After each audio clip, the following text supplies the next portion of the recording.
హే people, వైజాగ్లో అయితే weather ఎలా ఉంది. సో వెదర్ ఇలా ఉంటే ఎవరికైనా లేజీగా అనిపిస్తుంది కదా. డిన్నర్కి ఏం ప్రిపేర్ చేద్దామా అనుకుంటే ఫ్రిడ్జ్ ఓపెన్ చేసినాక కొన్ని అవైలబుల్ ఉన్న వెజీస్ అండ్ బ్రెడ్ కనిపించింది. సో బ్రెడ్ ఎడ్జెస్ని ఇలా కట్ చేసుకున్నాను కదా. దీనైతే అస్సలు వేస్ట్ చేయను.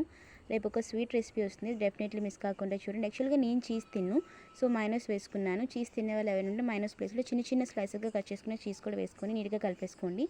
అండ్ బ్రెడ్ పెట్టుకొని 4 పక్కల మంచిగా స్ప్రెడ్ చేసేసుకొని ముందుగా స్టవ్ ఆన్ చేసి ప్యాన్ పెట్టేసుకొని కొంచెం కాలినాక ప్యాన్ వేడెక్కినాక దాంట్లో మీకు ఇష్టం ఉంటే గీ లేకుంటే నార్మల్ ఆయిల్ వేసేసుకోండి, లైట్గా వేసుకోండి.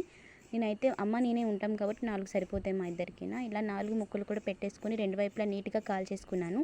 జాగ్రత్తగా ఫస్ట్ టైం మనం చేసినప్పుడు చేయాలి, లేకపోతే స్ప్రెడ్ అయిపోతుంది, 2 కూడా విరిగిపోతే బయటకు వచ్చేస్తుంది. ఇలా 2 వైపులా కాల్చేసుకున్నాక వేడి మీదనే కట్ చేసేసుకోవాలి మధ్యకి. ఇలా కట్ చేసుకున్న దాన్ని టమాటో కెచప్తో సర్వ్ చేసుకుంటే చాలా బాగుంటుంది. అయితే 3 మినిట్స్లో అయిపోతుంది. సో డెఫినెట్లీ ట్రై చేయండి. చూసిన